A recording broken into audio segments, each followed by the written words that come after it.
We are going to set up a question microphone. It's going to take a few moments. Meanwhile, David's going to deal with some written questions and little preliminary information.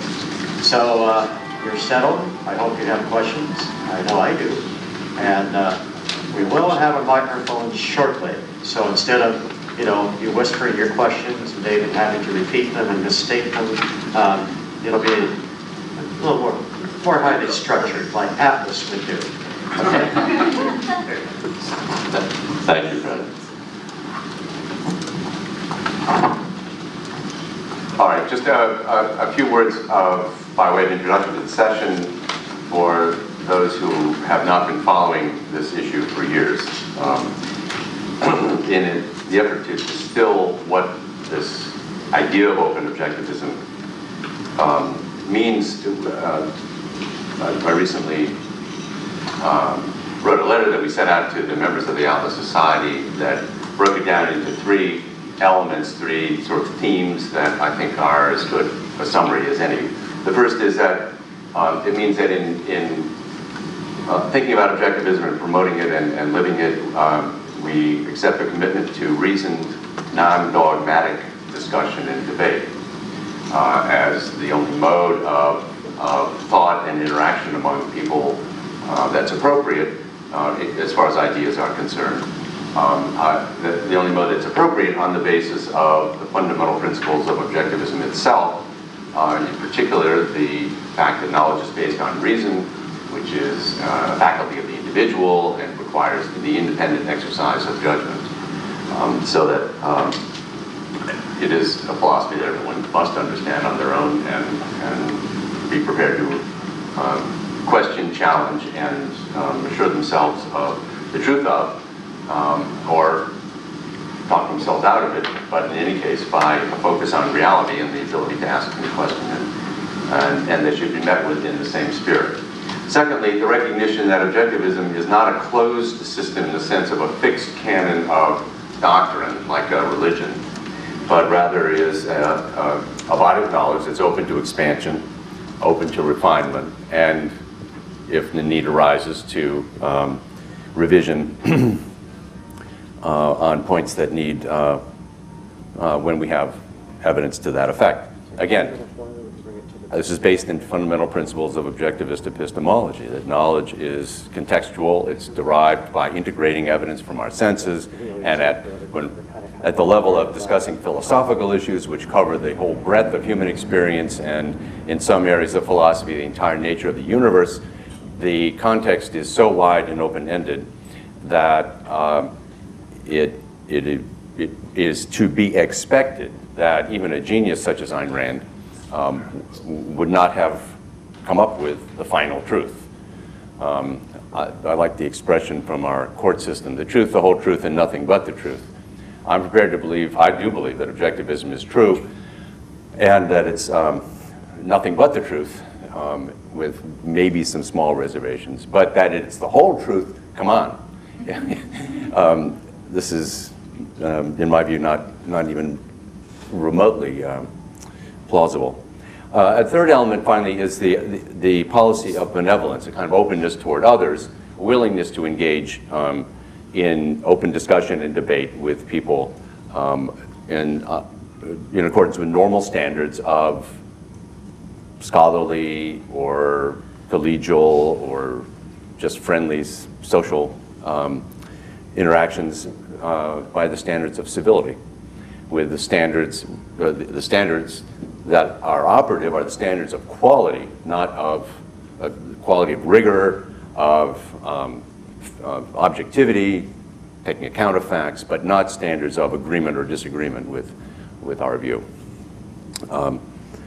So that said, I know that I'm going to take up the question that has arisen time and again, and it was reflected in some of the questions that I did receive from people, which is, in effect, what are the defining principles of objectivism? Okay? The contrast object here with the open view of objectivism is that objectivism is all and only what Ayn Rand wrote, or all and only the philosophical statements that she made, or the philosophical principles that she embraced, and that is the totality of objectivism. It includes all but only those principles. And by contrast, if I'm saying that it's open, that there can be internal disagreements among, honest disagreements among people who are nevertheless consider themselves objectivists over certain points, or that it's open to further additions, revisions, supplementation, then what is the identity of the philosophy? What is it that entitles us to say, I'm an objectivist, or this is an objectivist outlook or position? Now, in a way,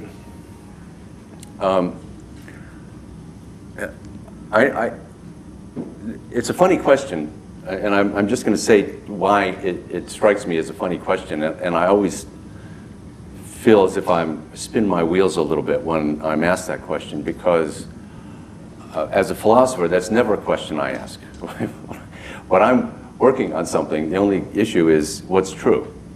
And in thinking about that, I rely on all the other things that I think are true and use as my foundation, and that includes the objectivist things that I agree with, and includes everything in objectivism. So, I mean, the whole shebang is part of the objectivist apparatus that I use as a thinker, and it's also part of the all of it, or at least all of it that I've managed to integrate and assimilate, and is relevant to the way I live my life as an individual.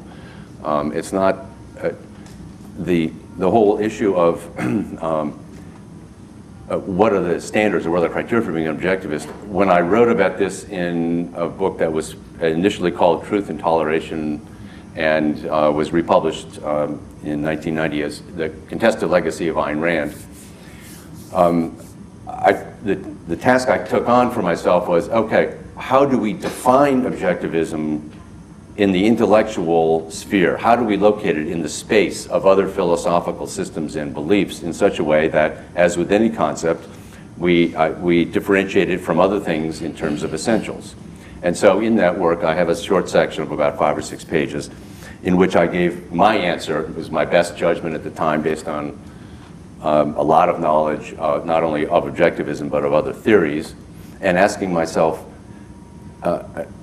as almost an interpreter, or if I were writing a history of philosophy and I wanted to encapsulate what it was that was essential and distinctive to objectivism, here would be some core theses. They included such basic things as the primacy of existence, the idea that existence, identity, and causality are axiomatic facts about the world, and that those are the facts that underlie and should regulate our cognitive operations. Law of identity is what governs logic, basic logic. Law of causality is what underlies scientific discoveries. In epistemology, the Ayn Rand's theory of concepts, and specifically the theory that she had a very detailed theory about measurement omission, but what I thought was really essential was the idea that concepts are objective. That is, they're not dictated by an antecedently existing structure of properties and kinds and Aristotelian essences out there in the world, but they are based on an objective, intrinsic structure of similarities, which then the mind integrates in a certain way to form new units, cognitive units.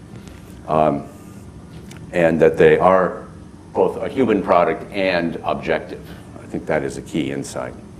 Also that reason is a voluntary volitional faculty, and conversely that volition is essentially an exercise of the mind's power to concentrate its rational attention.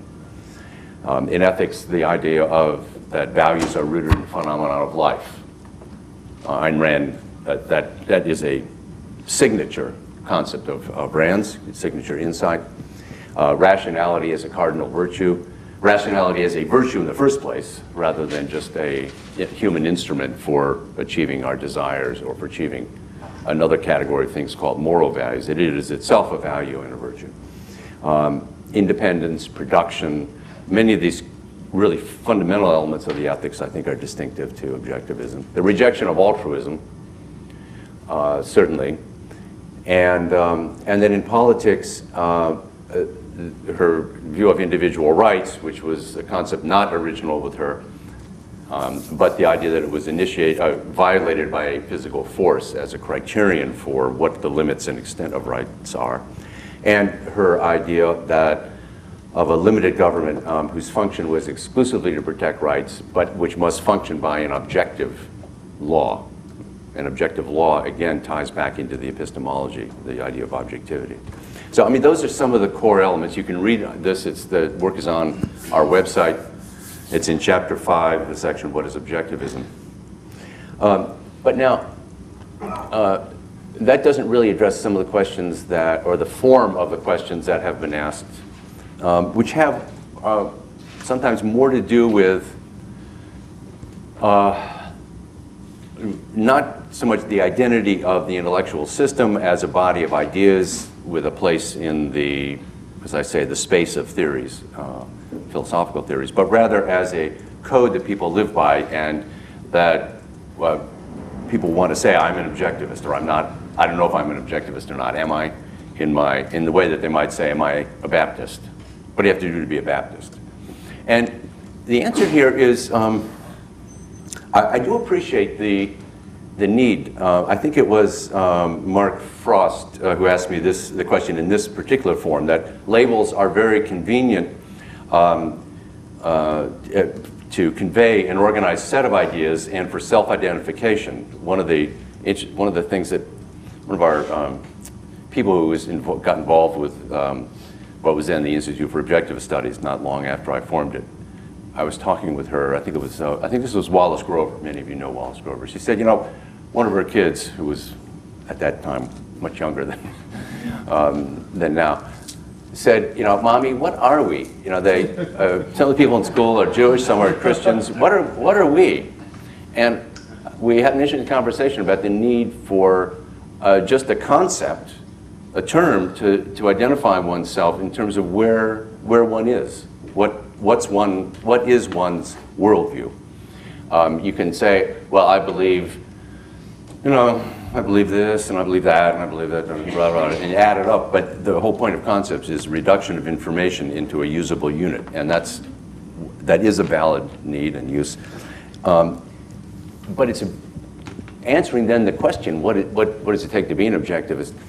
I honestly don't know. I wish I could give you a good answer.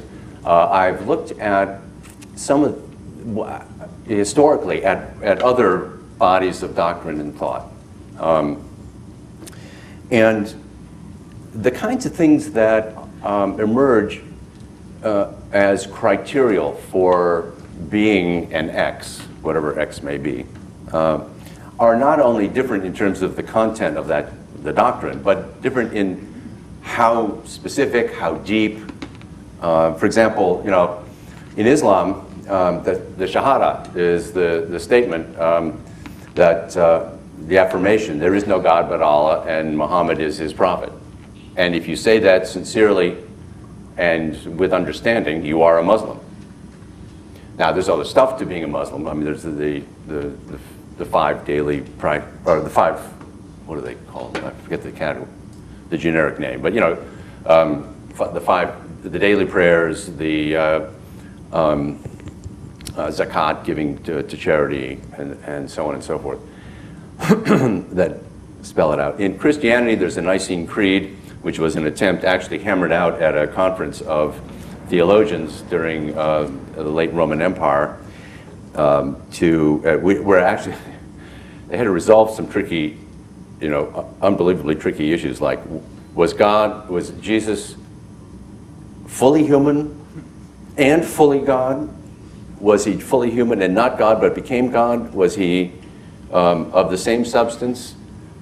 And eventually out of this, anyway, they hammered out some doctrine and they came up with a creed. And so that's an example, if you, an attempt to have a canonical formulation. There's also, of course, the Apostles' Creed, that if you grew up in a Catholic or Protestant church, or if you're familiar with those ceremonies, is a slightly shorter version of what are the essentials.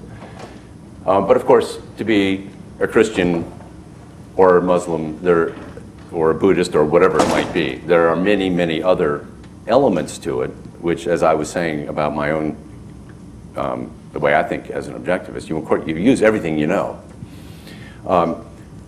I believe that part of the way that these criteria emerged in the case of religions is by authority. And at a point in time when institutions had emerged and the governance of those institutions had to be made specific, almost in legal terms, what churches could affiliate and what did you have to sign on to affiliate with the mother church.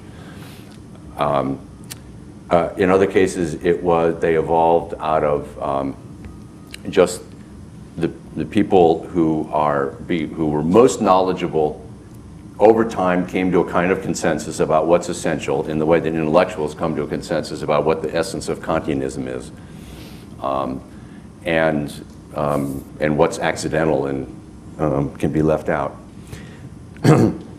I don't like the institutional approach. I don't think it's at all appropriate, and unfortunately it is just below the surface in much of what the other party in objectivism wants to do. It's a highly institutional, because if you have a criterion that the system is closed and objectivism includes everything, then you need an interpreter, an official interpreter of what Ayn Rand meant by this, and which of the things that she said were philosophical and which were not philosophical.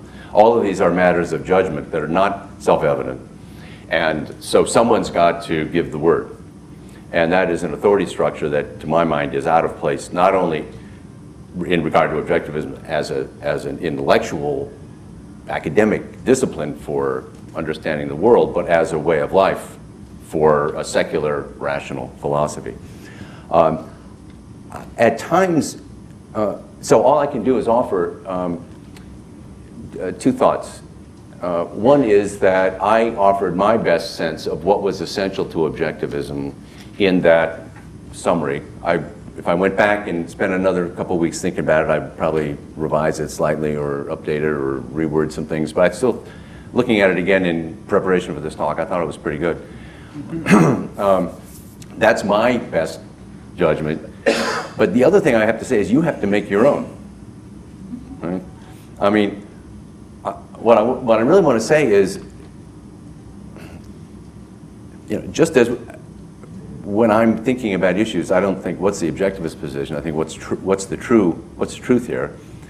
In the same way, in terms of people's practice and affiliation with a worldview that will guide their lives, my fundamental attitude is, to welcome seekers. If there's something you find in objectivism, great, come on in, learn from it. I think if you're consistent, and follow the thread, whatever thread grabbed you, you will end up with a whole skein of yarn. But I'm not going to ask you to unravel the whole thing on the spot. You can, and it doesn't really matter whether you call yourself an objectivist. But for the needs that calling oneself an objectivist does answer, I think to an extent it's a matter of it's a two-way street. It's partly a matter of looking to people like me, the objectivist equivalent of the Muslim ulema, the expert theologians who've studied this stuff for years, and so what's your advice, as an expert, but then also saying, what matters to you? Is there anything that has emerged in your experience in reading Rand, in talking with objectivists, anything emerged as an obstacle, something that seems to be a core theme, something that comes up again and again that you're uncomfortable with.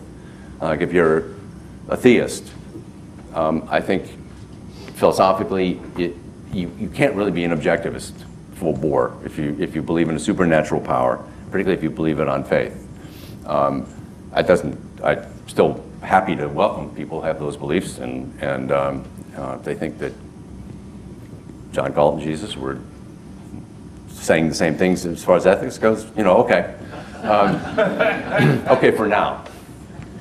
But I think most people that I know of have flagged that issue as one that, I don't think I can call myself an objectivist. And so I'm kind of curious here to turn the ball over to you and ask, are there things that either you can't swallow, or that you think that you know people that where some particular issue or point of disagreement is seems so important or sufficiently important that it would not be appropriate, or that it would not be a comfortable fit to call themselves objectivists. I actually would like to open the floor a little bit here to see if people have things to say on that score. And David, we have a new microphone back here, so line up. I wanted to start with a hard question. You sort of brought it up already. I noticed when you listed the essentials of objectivism, atheism wasn't in there. But in your last comment, you said if you're a theist, you just can't be an objectivist. Mm-hmm. So my question is there room for God in objectivism? Well, let me answer the first part of the question before I answer the main question, which can be very short. I didn't mention atheism because I was following, the guidelines for definitions. Name the essentials. The definition can't include everything. It should include the things from which the derivative things are explained or follow in the case of ideas. And I think atheism follows from the primacy of existence, the primacy of reason, the absolutism of reason. And in the case of God, no, I don't think you can be, because there's to believe that existence exists and that is the foundational truth, the axiom that guides all thinking, and that beyond which there is no further explanation, proof. That's the nature of an axiom. The entire question of what created existence. Now, I know, believe me, I've been around the arguments regarding the existence of God so many times that I know people can say, well, of course, God exists. But the question is, what created nature?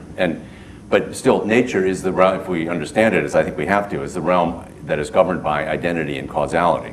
Then a being that was outside that realm would, again, not be just impossible. It's supernatural. And I think that's borne out by much of what is said about the traditional notions of God, not only in the Abrahamic religions of the Mediterranean and the West, but also of Eastern religions that attribute any kind of divine supernatural powers to any beings.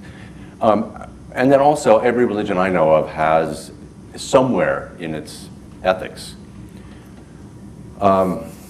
some element of self-abnegation, self-denial, transcendence of this world, of the material life, even if it doesn't go as far as saying a life after death. But certainly for the traditional Abrahamic religions, or at least for Christianity and Islam, that believe in a life after death, logically, if you believe that, you can't believe that life versus death as an animal is the ultimate alternative, the fundamental alternative. It's not. Heaven or hell becomes the fundamental alternative. So the entire ethics, to me, floats off, and it becomes a matter of command or instinct or whatever. So I really don't think it can be integrated without, at least at the minimum, watering down God to the point where he is the reverential spirit of the introduction to the Fountainhead. Man's aspiration to the highest. So, Stephen. You asked what was it that kept people from calling themselves objectivists, and I think that for a lot of people it's not a particular belief, but it's objectivists. So there's a common mistaken belief that there's a dichotomy between honesty and tact. Oh, that's interesting. Okay, that's one piece of it, right? Yes, that's true, and in that sense, we are all ambassadors of our philosophy, even if we're not overt activists. because people do judge the book by its cover. And not always irrationally either, since we don't have an infinite time, patience, or ability to survey the inner character and true nature of every individual we meet. So we go by surfaces. But nevertheless, it's true that objectivists are, there is a style of objectivism, let me put it this way, of which the honesty versus tact issue is one, a certain kind of moral judgmentalism is another.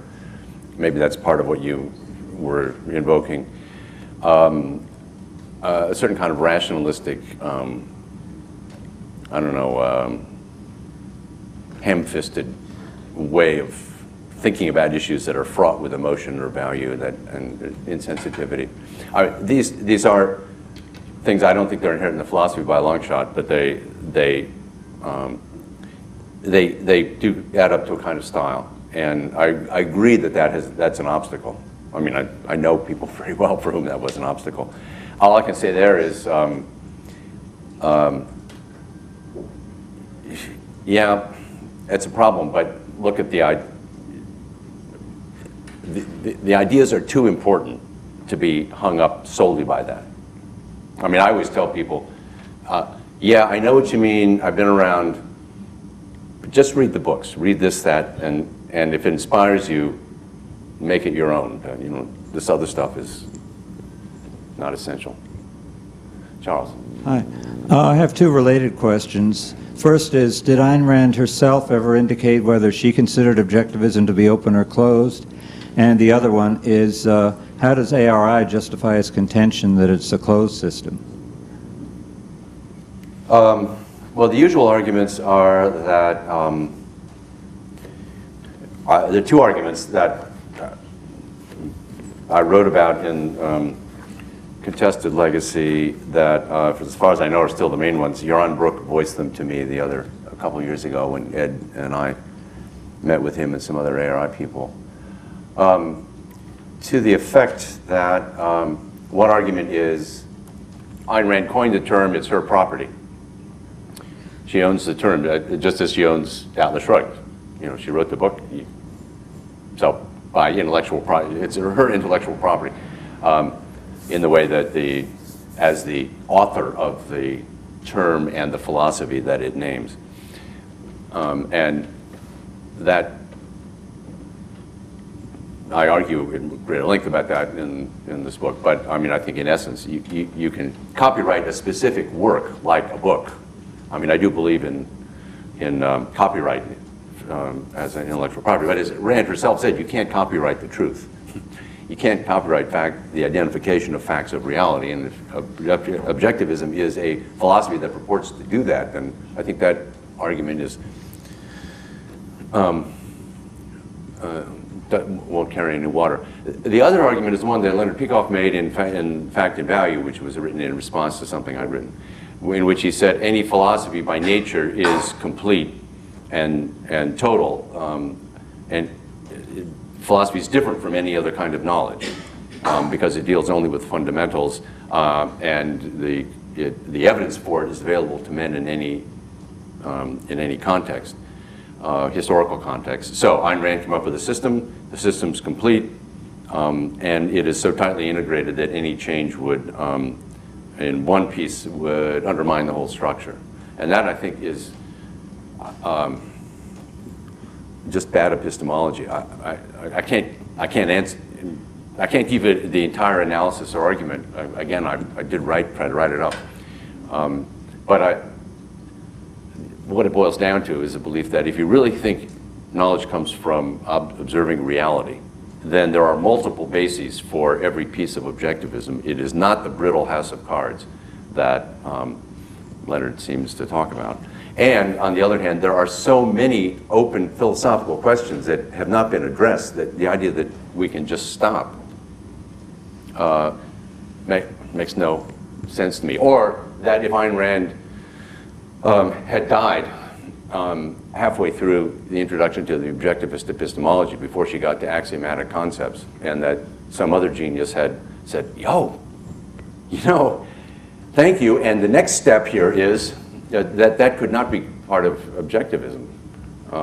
That it is part of objectivism only because Ayn Rand lived long enough to complete the work. So Ed, yeah. Yeah, I want to add this issue to your mic here. I invited Ed to. Yeah, since I was in on the discussions with the ARI people, one of the arguments they also made, curiously enough, is that, well, if everyone goes around calling themselves objectivists, then you're going to get all sorts of nut people who are associated with the movement. You're going to have anarcho-objectivists who are really weird even for someone who's, I'm not an anarchist, but you know, even I would find difficult to stomach, and they're going to be, you know, all sorts of brands of objectivists that are going to be nutcases. And frankly, you can go online and find a lot of them in discussion threads already. And I said, yeah, but that still doesn't, you know, close the issue out, because here's the alternative that I used, and I wrote them a long document on this and never got a good answer. I said, okay, who do you call a Darwinist?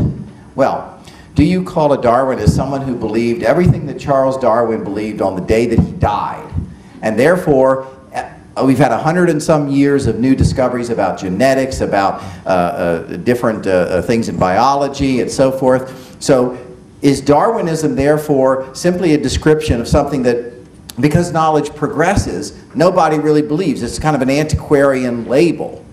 Or do we basically say Darwinism is defined by certain essentials, which is the same that David says about objectivism. The essentials are, you know, what David laid out, right? And so if you're a Darwinist, you believe that species evolved through genetic mutations and natural selection in an environment of scarcity, et cetera, et cetera. And if you believe that, that differentiates you from a creationist. It differentiates you from a Lamarckian. There's a certain view of how life arose and how it evolved that's been discredited also. And within Darwinism, you have different views. For example, Stephen Jay Gould said, well, evolution occurred in kind of a punctuated equilibria way. Richard Dawkins said, no, it was a smoother way. So there are lots of people within Darwinism who have differences about, you know, how things happen. That's fine. That's a healthy science. But the only kind of belief system in which you say, here is what the founder said, and our questions are, is this in accordance with what the founder said, are religions and irrational ideologies like in Nazism or communism or whatever, not objectivism. And they disagreed with us on that, and I mean, we put forward our arguments, and I don't think that they were met very well. You know, you can say that in day-to-day functions, putting out, you know, copies of Atlas Shrugged for people to read, that's a really good thing, but fundamentally, it doesn't make any more sense to me than it makes to David.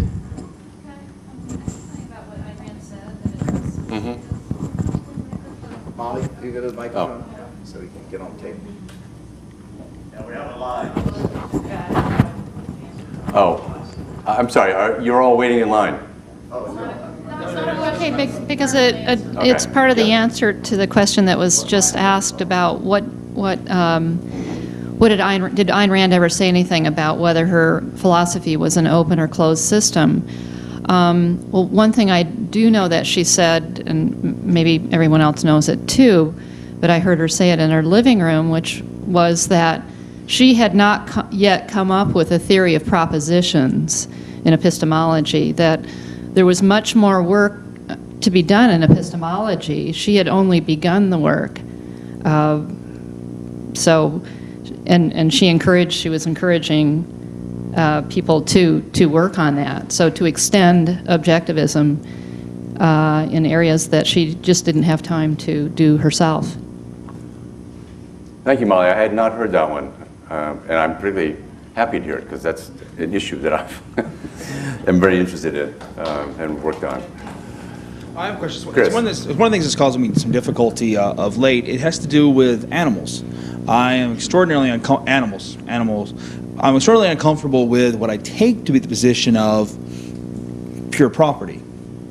And when I think about it, and I think about my two furry children, and someone saying, really, in effect, they're just property. So if you were to come in and kick them, just like kicking my TV, that's an issue I don't know how to resolve it. I'm like, okay, I don't think animal rights, but can there be work done to go special protections, especially for pet-esque animals? So it's a major sort of stumbling block I'm having now, going, okay, I accept all, whatever. Can you trace that to something underlying it in terms of why animals and not, say, the treatment of seams of coal ore? They're living entities. Being ripped from the earth and ground. And well, they're living entities, one. And two, their relationship to myself is, I left my books at home and I'm fine with that, but I worry, I had to plan for my cats. To me, they're in a special relationship, but it's even more than that. It's, well, what about stray animals who don't have this special relationship? If Scott here were to just say, hey, I like to go out and find cats and, and open them up, I also think that's, well, how do I say it, wrong. So I've been really wrestling with the objective position. Seems to be basically Scott can do that.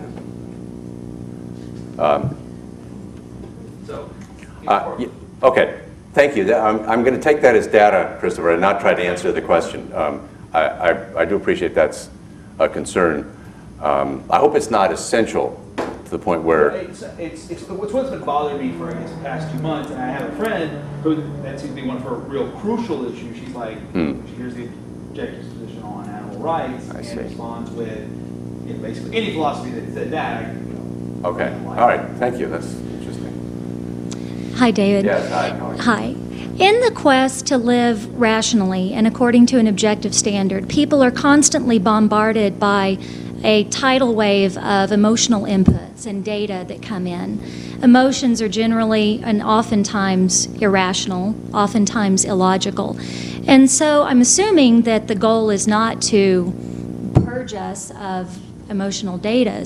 According to a lot of the stuff that I've read within the last year, the work of Myers-Briggs, Keirsey, going back to Jung, it looks as though the way that people respond to these data inputs is largely hardwired. And so the question that I have for you is, what does a person do with these data inputs that oftentimes are not objective but still yet very real? Mm-hmm.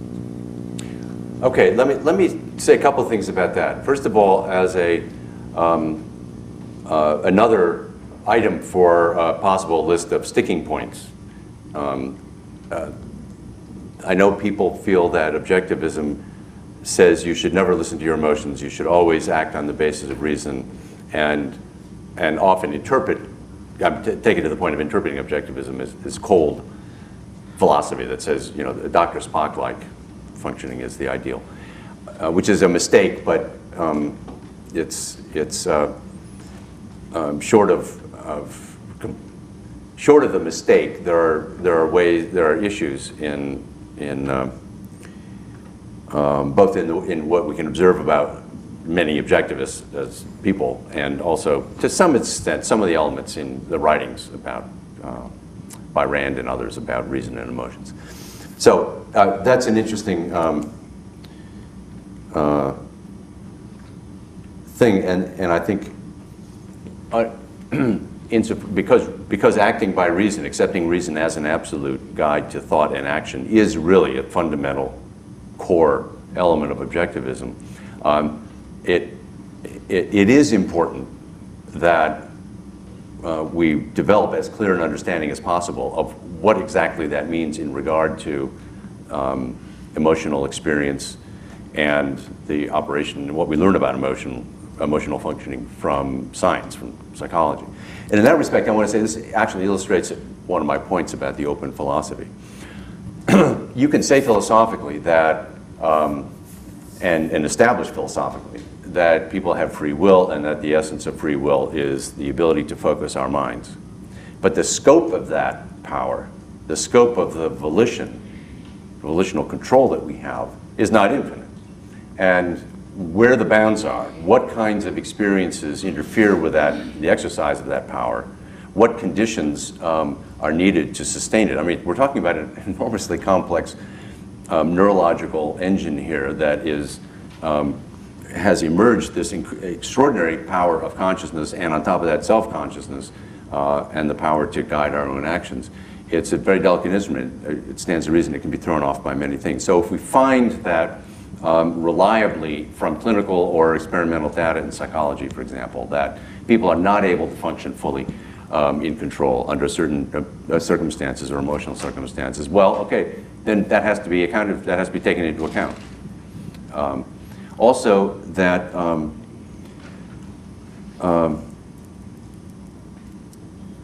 the idea that there are no innate ideas, which is also essential to the objectivist epistemology, and implies fundamentally that there are no innate emotions in the sense of emotional value judgments about certain things. Those are learned and acquired from experience and choice. But still, if investigation reveals that certain kinds of things in the world are more salient to us as the creatures we are, evolved from primates and whatever else may be relevant, that are more salient and easier to pick up on, and therefore that we have, so to speak, natural dispositions toward feeling one way rather than another. Like all the stuff about, men versus women and the patterns of sexual feeling, and arousal, commitment, and all the whole thing, which evolutionists have a field day with, in terms of adaptive fitness. As long as we recognize those are dispositions, not necessitating causes, you just incorporate it into the philosophy and move on. But the point is, the philosophy is has to be open to the facts. For people who are concerned about that this is a closed, rigid system, I mean, being open to those facts, I think, is really vital, crucial. Now, there's a whole other set of issues. What do you do in practice? What do you do in reality? And that's something for psychologists to talk about, and advice columnists, and Dear Carolyn in the Washington Post, who I actually think is pretty good, and Ein Landers, if there is such a person. I have enough trouble living my own life. Hi. My question is about how we can maintain bridges with the ARI side of objectivism. They seem, for all their deficiencies, they seem to be growing because of their advantages with putting their name in the books and everything. And I've increasingly come to think that part of our role in influencing the culture is to influence their members as much as possible. So do you have ideas on how we can, break down the wall of silence that they like to put up, and just strategies? I'm really the wrong guy to ask about that. That still burns me.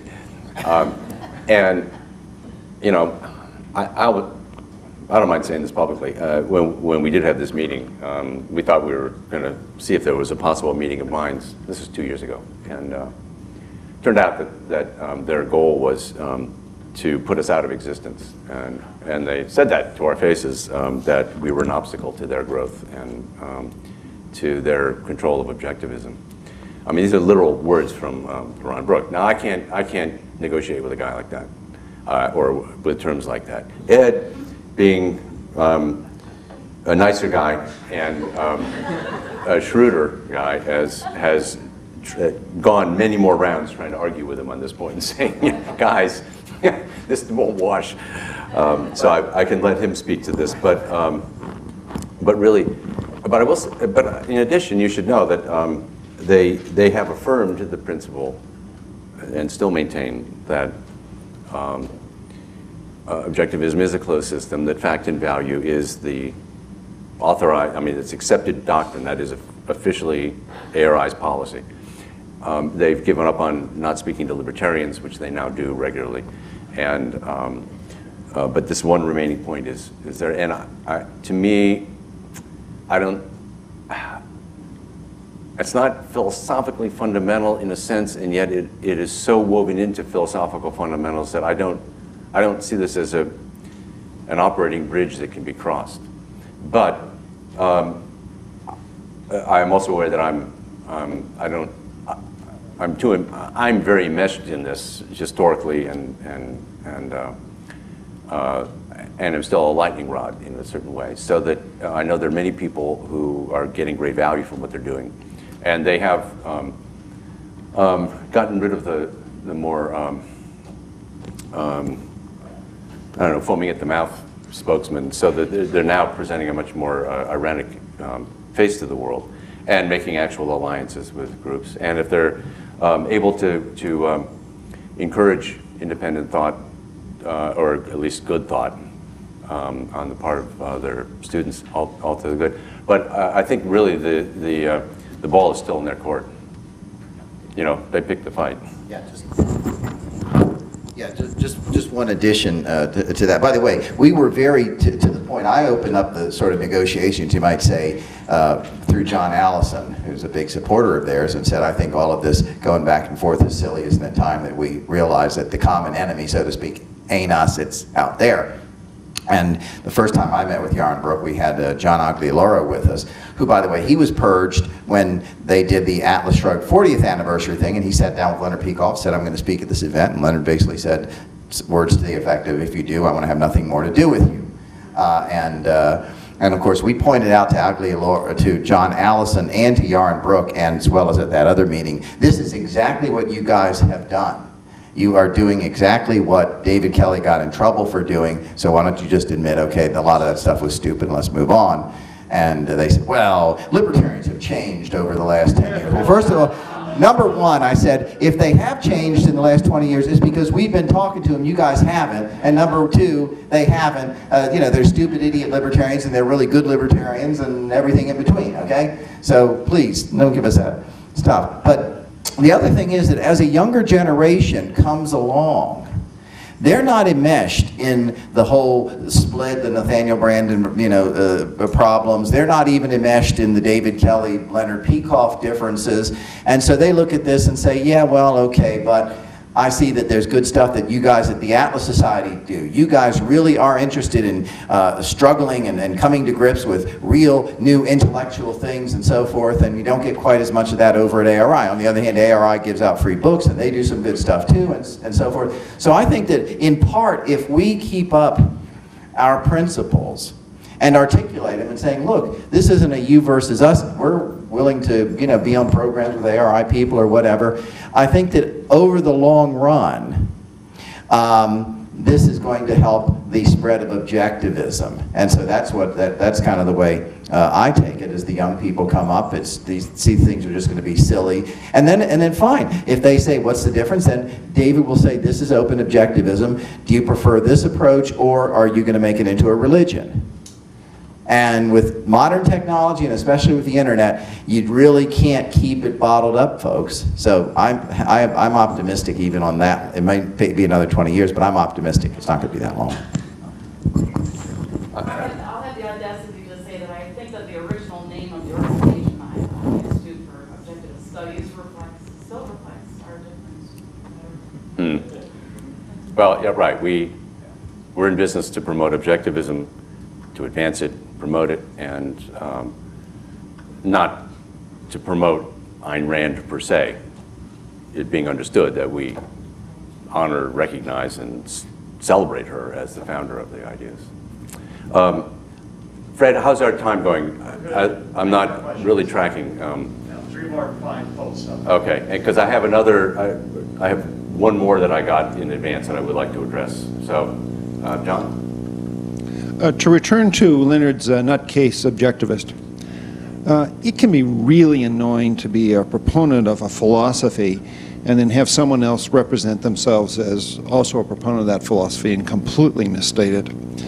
I was at a dinner party once where somebody was presenting himself as a libertarian, and it was terrible what he was saying, and people are thinking that about me. I didn't like that at all. Of course, Leonard thinks this is a problem. And his proposal is a Nicene Creed approach. He speaks with admiration of the Catholic Church about having some level of saying, well, this is what we believe, and either you don't have to believe that, but don't say you're a Catholic if you don't believe that. Are you sympathetic with that view, or do you think this is a problem, or do you have a solution to the problem? The nutcase problem? Now, I think the solution is actually is clear and is extremely important, and I've been trying to say this in different forms ever since we got started. The organization got started as the Institute for Objectivist Studies, and that is that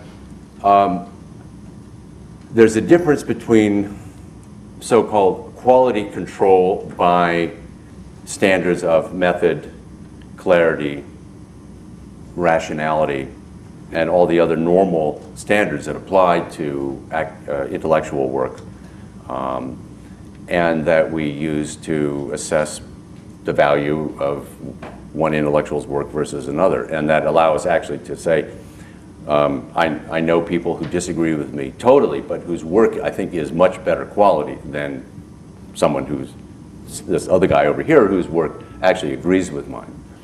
It's not a hard, if you're in the business, it's not a hard distinction to draw.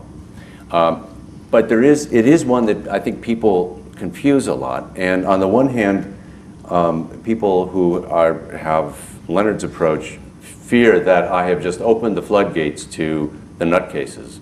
I say the TAS's approach has opened the floodgates to the nutcases by saying, well, there's no standard, meaning standards have to be agreement in content and some kind of a official to evaluate the truth and propriety of what the content was said, like the was it the office of the index of some office of the Catholic Church that does that has to give its imprimatur to books before they can be published. But that's not the case because on the other hand, though, people who do not like the dogmatism of someone looking over their shoulder and engaging in prior something equivalent to censorship or control of the content of what they say, sometimes make the mistake of saying, well, then it's Aces Wild. I mean, I remember giving a talk a while back where I said when I published the work on toleration and started the Institute, I felt there were times when I felt like the entire country had just tilted and everything loose was running in my direction.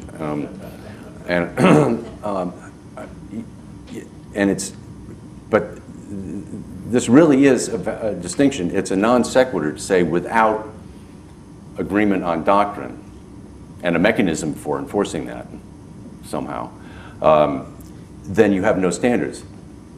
No other, the intellectual world, the scientific world, the medical world, all operate on certain widely accepted standards of, have you done your homework? Do you know the field? Do you understand what is already known?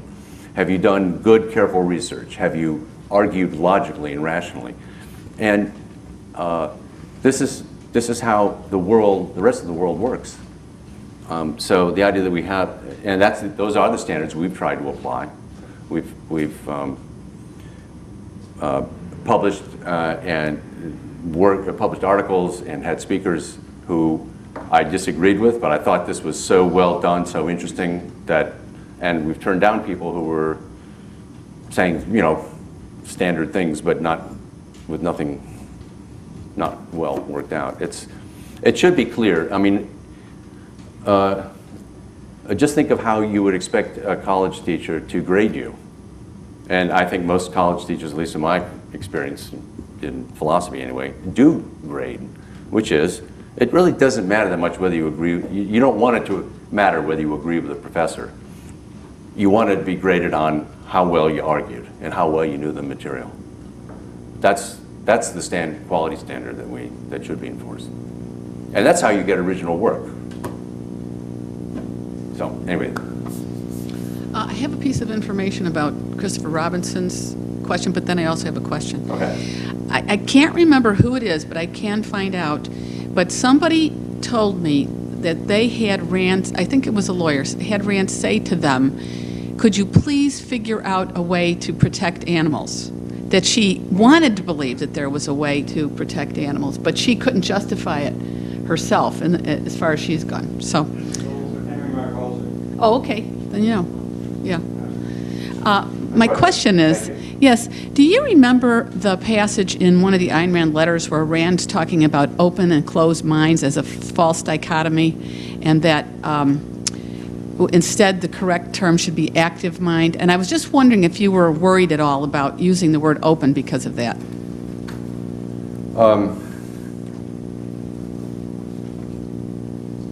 I don't remember that passage. I have a whole collection of things that she said. I found it one time. I'll find it again for you if you want. Yeah. Do my research here. That'd be interesting. Well, yes, I'm all in favor of active minds, but yeah, I sort of and I take the point about the open mind phenomenon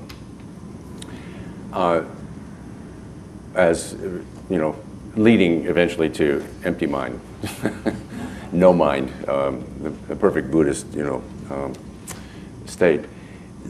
But seriously, the thing is, the term open here was playing a specific role, serving a specific purpose to make a point about open to investigation, advance, and elaboration, and was then quickly joined by the denial, no, not open, closed. So the terms now are stuck. But I will say that in truth, I feel about open objectivism the way, I think there was, I forget who it was in Atlas, it might have been Dr. Statler, who said free inquiry, the first word is redundant. Now that's how I feel about open objectivism. The first word really is redundant, and it's only because, the issue got raised by people I disagree with that, I have to go with it. So I do, can I take Mimi and then one written one? Okay. Are you going to take another one first? No, you go ahead. Okay. I don't have any difficulty, David, with eschewing the deity. My problem is there's some demons that live in my computer. And they always crash it just before I have a publication deadline. So I want to know, what is objectivism's take on demons?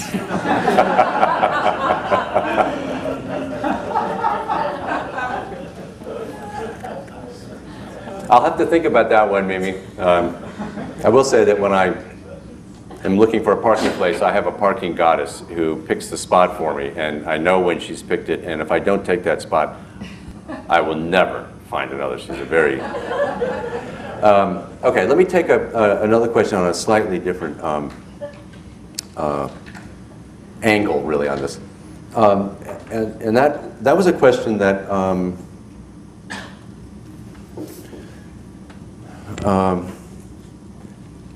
I'm not sure I got from anyone, or it was, I know it was asked a year ago at our summer seminar.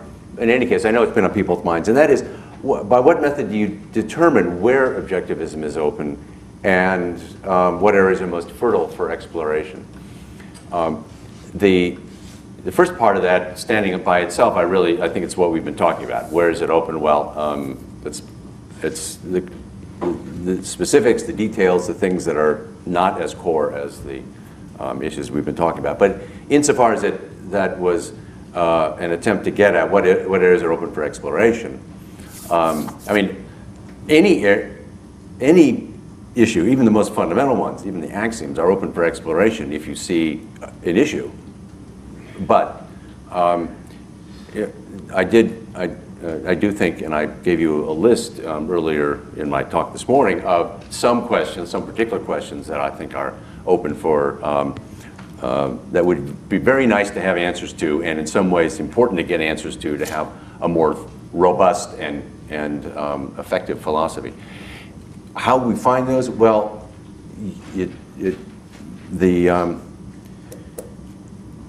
I'll just leave you with this thought. philosophies are answers to questions. In a sense, all knowledge comes as an answer to a question. And there's information we get that we didn't go out looking for or didn't ask for, but most important things we know because, and most of the important things that we retain, I believe, we do so because they answer some question that we have. Wherever that question may have come from, it might have come from idle curiosity, maybe from a life goal, maybe from a crisis in your life, whatever, business problem, but and the way you find, and the way, if you're a creative thinker in any field, but it's true of philosophy too, the way you find the areas for further exploration is to learn everything you can and then ask, questions arise. And you want to, what's, like Linda Abrams was asking me today about the cardinal values. That was one of the things I had on the list. How can reason be a cardinal value? I thought reason was a method, and that's what virtues are about. Good question. And so, I mean, it happens to be one that I had thought about and written some things about. But I don't think, it's not easy to, it's not like giving a request for proposals where, you know, we need an airplane that will do this, that, and the other. Okay, send in your proposals to produce it. The questions arise in a context, and then the questions have to be ones that activate you, animate you. But I'm happy to talk with anyone, and maybe we will, we've talked about putting a feature on our website. It certainly would be fitting with our approach to the philosophy, a list of some of the questions that I and others, the other intellectuals we work with, are working on or thinking about that we're not sure the answers to, and would like to have input. So I think if the person who asked that question is here, that it's an important question, and I hope we'll be able to do something, you know, pertaining to it. All right, thank you for all the interesting input.